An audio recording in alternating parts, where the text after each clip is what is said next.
Hello, नमस्कार दोस्तों। मैं अर्पित शर्मा स्वागत करता हूं आपके अपने यूट्यूब चैनल श्री क्लासेस में। इस क्लास में हम राजस्थान चतुर्श्रेणी कर्मचारी भर्ती, पुलिस कांस्टेबल एवं वाहन चालक के लिए महत्वपूर्ण टॉपिक समय एवं कार्य डिस्कस कर रहे हैं, जिसकी आज ये सेकंड क्लास है। इससे पहले हमने इस टॉपिक की फर्स्ट पार्ट ले लिया है, जिसमें हमने कुछ बेसिक क्वेश्चंस सॉल्व करना सीखे। आज हम इसका सेकंड पार्ट लेके आए हैं। जिन साथियों ने अभी तक फर्स्ट पार्ट नहीं देखा है वो फर्स्ट पार्ट अवश्य देख ले, जिससे आपको ये सेकंड पार्ट में किए गए क्वेश्चंस जो हम करेंगे वो आसानी से आप सॉल्व कर पाएंगे। और जिन्होंने अभी तक चैनल को सब्सक्राइब नहीं किया है वो चैनल को सब्सक्राइब कर लीजिए और अपने फ्रेंड्स के साथ शेयर कर दीजिएगा। बढ़ते हैं आज की क्लास में पहले सवाल के साथ। पहला प्रश्न, ए एक काम को 12 दिन में और बी उसी काम को 18 दिन में समाप्त कर सकता है। वह एक साथ 2 दिन काम करते हैं और तब ए चला जाता है। शेष काम बी अकेला पूरा करता है। ए 12 दिन में, बी 18 दिन में। यहाँ से हम ले लेंगे एलसीएम। 12 क्या होता है? 6 गुणा 2। 18 क्या होता है? 6 गुणा 3। तो 6 गुणा 2 गुणा 3, ये तो हो गया आपका एलसीएम, यानी कि टोटल वर्क। 6 दूनी 12 दिया, 36 काम हो गया। ये कितना करेगा? 3 काम करेगा एक दिन में। भाई 12 का डिवाइड 36 में दिया, 3 बच गया। और ये कितना करेगा? 2 करेगा। ठीक है। अब क्या हुआ है कि एक साथ 2 दिन तक काम किया, यानी कि इनका टोटल वर्क क्या है? 5 है। इन्होंने 2 दिन तक काम किया, यानी कि 10 दिन तो काम कर लिया। अब ए चला जाता है, ठीक है, तो बच्चा काम कितना हो गया? 26 हो गया। भाई 10 तो इन दोनों ने कर दिया, टोटल काम तो 26 रह गया। शेष काम बी करता है। बी एक दिन में कितना करता है? 2 करता है। तो 26 काम को करने में कितना दिन लगेगा? 26/2, यानी कि 13 दिन का समय लगेगा। यही आपका आंसर है। उम्मीद करता हूँ आपको ये सवाल समझ में आ गया होगा। बढ़ू अगले प्रश्न की ओर। ए और बी किसी काम को क्रम से 20 दिन और 12 दिन में कर सकते हैं। ए ने अकेले कार्य प्रारंभ किया, तत्पश्चात 4 दिन बाद बी सम्मिलित हुआ और कार्य पूरा करने दोनों ने मिलकर कार्य किया। कार्य कितने दिनों तक चला? वही है, ए कितने दिनों में? 20 दिनों में, बी 12 दिनों में। एलसीएम ले लेते हैं। 5 गुणा 4, 4 गुणा 3, क्या बन गया? 5 गुणा 4 गुणा 3, ये आपका टोटल वर्क आ गया 60। ये कितना करेगा एक दिन में? 3 करेगा। और ये कितना करेगा एक दिन में?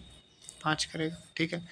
ए ने अकेला कार्य प्रारंभ किया और 4 दिन तक काम किया, तो 3 का 4 दिन तक काम चलेगा, यानी कि 12 काम किसने करा? अकेले ए ने कर दिया।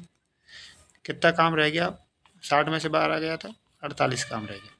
अब इस 48 काम को ए और बी दोनों मिलकर करते हैं। क्यों? क्योंकि यहाँ पे बी आ गया है। ए और बी का दोनों का काम कितना है? ए करता है 3 और बी करता है 5, यानी कि टोटल काम कितना है? 8 है। 48 में अगर 8 का भाग दे देंगे तो टोटल बचा हुआ काम कितने दिनों में पूरा होगा? वो आ जाएगा। तो 8 6 48 कितने दिनों में कर देंगे? 6 दिन में दोनों मिलके काम को कंप्लीट कर देंगे। समझ में आ गया? बढ़े अगले प्रश्न की ओर। कमल एक काम को 15 दिन में कर सकता है। विमल काम करने में कमल से 50% अधिक कुशल है। उस काम को विमल कितने दिनों में कर पाएगा? यहाँ पे ले लेते हैं कमल और ये हो गया विमल। ठीक है भाई, कमल कर सकता है इसको 15 दिन में और विमल का यहाँ पे टाइम पूछा है। आप क्या करेंगे? टोटल काम ले लेते हैं 15। ये कितना करेगा? 1 करेगा। तो अधिक कुशल है, ये तो समय है, और ये है अपनी योग्यता यानी कि क्षमता। अगर ये 1 करता है तो विमल कितना करता है? 1.5 करता है। बोला हुआ है 50% अधिक कुशल है। ठीक है। अब ये जब एक दिन में 1.5 करता है, 15 काम को करने में कितना दिन लेगा? 15/1.5, पॉइंट से ये 0 बढ़ गई, 15 से ये 10 बार कट गया। कितने दिन लेगा विमल? 10 दिन लेगा। आपसे बस यही पूछा हुआ है इस क्वेश्चन। तो 10 दिन में क्या करेगा विमल? अपने काम को पूरा कर देगा। समझ में आ गया भाई? बढ़े अगले प्रश्न की ओर। अशोक किसी कार्य को 10 दिन में पूरा करता है और किरण इस कार्य को 20 दिन में पूरा करता है तथा वे बारी बारी कार्य करते हैं। तो पूर्ण होने में, कार्य पूर्ण होने में कितना समय लगेगा? देखिए भाई, अशोक 10 दिन में करता है और किरण 20 दिन में करता है। यहाँ से कॉमन काम ले लिया आपने, ठीक है। वैसे तो यहाँ से सीधा सीधा 20 आ जाएगा, लेकिन अगर आपको प्रैक्टिस नहीं है तो एक बार वो कर लीजिएगा। तो एक दिन में 2 करेगा और एक दिन में ये 1 करेगा। बारी बारी काम करते हैं, यानी कि एक दिन पहले अशोक काम करता है, दूसरे दिन क्या करता है? विमल काम करता है। तो ऐसे करके 2 दिन में कितना काम हो गया? 3 काम हो गया। 3 का भाग इसमें दीजिए, 6 बार तो पूरा पूरा गया, ठीक है। और बच गया 2 काम बच गया। अगला नंबर किसका आएगा? अशोक का आएगा। अशोक यानी कि एक दिन बढ़ जाएगा। अब क्या है, हम 2 दिन में 3 काम कर रहे हैं, तो 2 गुणा 6, ठीक है भाई, 12 दिन तो ये हो गए। एक दिन अशोक काम करेगा, टोटल काम कितना दिन में हो गया? 13 दिन में हो गया। समझ में आ गया कैसे करा हमने? भाई 2 दिन में हमने 3 लिए हैं, जब 3 का भाग दिया था तो 6 आया था। तो इसमें मतलब 2 जने काम कर रहे हैं, 2 दिन में काम हो रहा है ना ये 3, 6 गुणा 2 करा, यानी कि 12 दिन हो गया। और बचा हुआ काम कितना है? 2 है। अगले नंबर किसका आएगा? अशोक का आएगा। अशोक एक दिन में 2 करता है, तो ये 2 काम ही बच रहा है, तो एक दिन में इसको कर देगा अशोक। 12 और 13 दिन में अपना काम कंप्लीट हो जाएगा। ये आपका आंसर हो गया। बढ़े अगले सवाल की ओर। अगला सवाल कह रहा है, अनिल कोई काम सुरेश की तुलना में 2 गुनी गति से करता है। यदि दोनों मिलकर एक काम को 12 दिन में पूरा कर लेते हैं, तो अकेला अनिल उस काम को कितने दिनों में पूरा करेगा? अनिल, और यहाँ दे दिया आपको सुरेश। यहाँ हम क्या लिखते हैं? दिन लिखते हैं, और यहाँ हम लिखते हैं क्षमता। अब देखिए यहाँ पे क्या दी हुई है? क्षमता दी हुई है। अनिल कोई काम सुरेश से 2 गुनी, यानी कि सुरेश से 1 है, इससे 2 गुना, एक टोटल काम कितना हो रहा है? 3 हो रहा है। 3 काम हो रहा है, कितने दिनों में हो रहा है? 12 दिन में हो रहा है। तो टोटल काम आपको पता चल जाएगा, 36 काम हो गया। अब किसका पूछा आपको?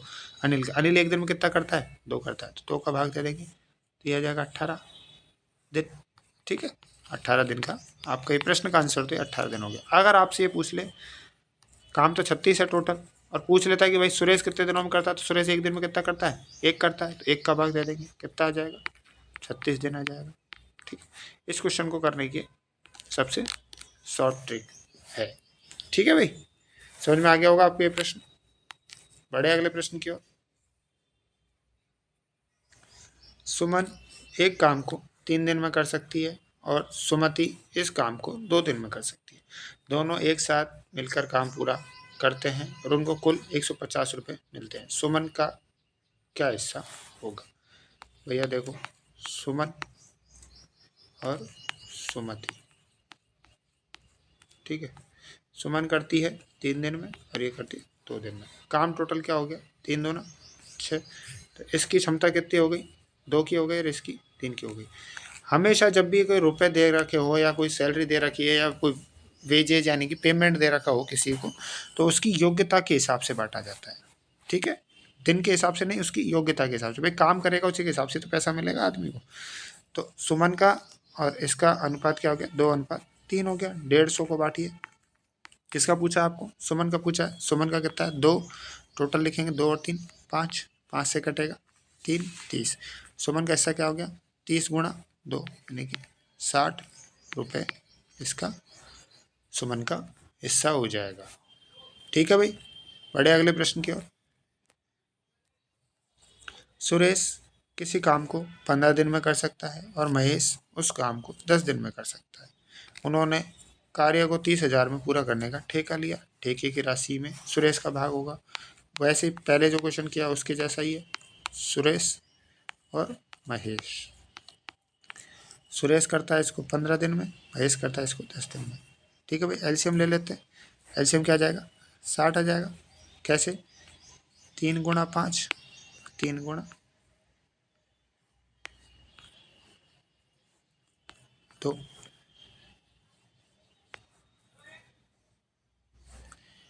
3 गुणा 5 गुणा 2, 3 5 15 दूना 30। एलसीएम 30 भी आ गया और 60 भी आ जाएगा।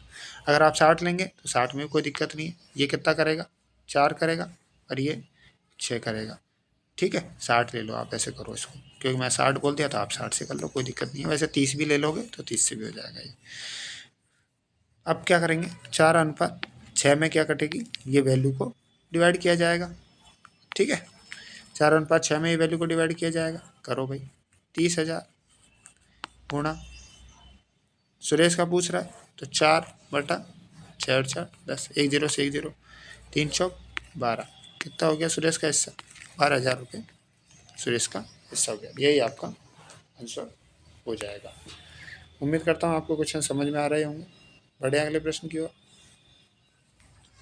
ए अकेला किसी काम को 6 दिन में, बी अकेला 8 दिन में पूरा कर सकता है। ए और बी ने मिलकर इस कार्य को 3200 में पूरा करने का ठेका लिया। सी की सहायता से यह कार्य उन्होंने 3 दिवस में पूरा कर दिया। सी की धनराशि क्या होगी। ए 1 दिन में 6 करता है, बी 8 करता है। अब सी की सहायता लिया तो ए प्लस बी प्लस सी कितने दिन में करेंगे, 3 दिन में करेंगे। यहाँ से अपने क्या ले लेना, एलसीएम ले लेना, 24 आ जाएगा। ठीक है, ये कितना करेंगे, 4 करेंगे, ये कितना करेंगे, 3 करेंगे, ये कितना करेंगे, 8 करेंगे। अब ये क्या है, ए प्लस बी प्लस सी करेंगे 8, तो यहाँ से ए प्लस बी का कम कर देंगे तो सी का अकेले का आ जाएगा। 8 है, 8 में से 4 और 3 7 करेंगे तो एक सी का आ जाएगा। हमने क्या सीखा है अभी तक कि जो अमाउंट दी हुई है, जो वैल्यू दी होती है, उसको क्षमता के अनुसार बांटते हैं। तो रेशियो क्या हो गया, 4:3:1, ए बी और सी। अब क्या पूछा है, सी का पूछा है। अमाउंट कितनी दे रखी है आपको, 3200 दे रखी है, तो 3200 गुणा 1/8, 8 से कट गया 4 बार। सी का रुपये कितना आ गए, 400 रुपये। सी को कितने रुपये की धनराशि मिलेगी भाई, 400 रुपये की धनराशि मिलेगी। उम्मीद करता हूँ आपको समझ में आ गया होगा ये प्रश्न। बढ़े अगले प्रश्न की ओर। ए बी की तुलना में 2 गुना बेहतर कामगार है। वे दोनों मिलकर एक काम को 14 दिन में पूरा कर लेते हैं। तदनुसार यदि ए अकेला कार्य करे तो उसे कितना दिन में पूरा कर सकेगा। इस टाइप का क्वेश्चन अभी हमने थोड़ी देर पहले किया था।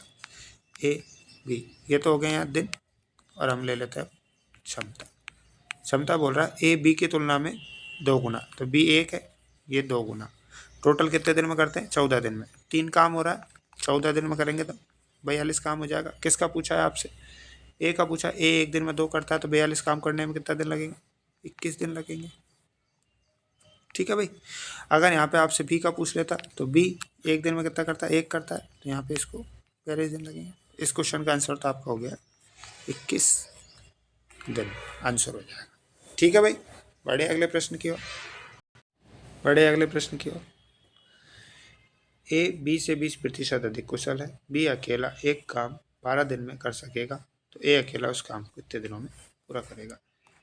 ए और बी, यहाँ आप हम दिन लिखते हैं, यहाँ हम क्षमता लिखते हैं। ठीक है भाई। ए बी से बी 1 है, ये हो गया 1.2। अब बी अकेला, अब यहाँ बी का मतलब आपको 12 दिन दिया हुआ है, तो 12 दिन का मतलब, एक का मतलब 12 दिन दे रखा है। ठीक है, आपको चाहिए 1/2 का, तो 12/1.2, पॉइंट से 0 हट गया, ये कितने दिन हो गया, 10 दिन। तो ए इस काम को कितने दिनों में कर लेगा, 10 दिन में कर लेगा, और बी इसको 12 दिन में करता है। आपका आंसर हो गया 10 दिन। ठीक है भाई, समझ में आ गया ना। इस टाइप से अपन एक ही लाइन में क्वेश्चन को सॉल्व करना सीखेंगे, तब जाके अपना एग्ज़ाम में अच्छे से परफॉर्म कर पाएंगे, और इन अप्रोचेस को एग्ज़ाम में यूज करके अच्छे नंबर भी ला पाएंगे। अगर आपको इन क्वेश्चंस में कोई दिक्कत हुई हो या कुछ समझ में नहीं आया हो, तो आप कमेंट बॉक्स में ज़रूर बताएं कि इस क्वेश्चन में ये प्रॉब्लम थी या आपको समझ में नहीं आया, तो हम अगली क्लास में उस क्वेश्चन को एक बार और आपको समझा देंगे। और अपने अन्य साथियों के साथ में शेयर कीजिए, क्योंकि इस चैनल पे हमने ये जो सीरीज़ स्टार्ट की हुई है वो 0 to हीरो वाली सीरीज़ है, यानी कि आपको 0 लेवल से पढ़ा के और धीरे धीरे क्वेश्चंस को, बड़े क्वेश्चंस को सॉल्व करना सिखाया जा रहा है। ठीक है, उम्मीद करता हूँ आपको क्लास समझ में आ गई होगी। Thanks for watching. चैनल को लाइक कीजिए, शेयर कीजिए, सब्सक्राइब कीजिए, और अपने फ्रेंड्स के साथ में उनको भी बताइए। धन्यवाद। जय हिंद, जय भारत।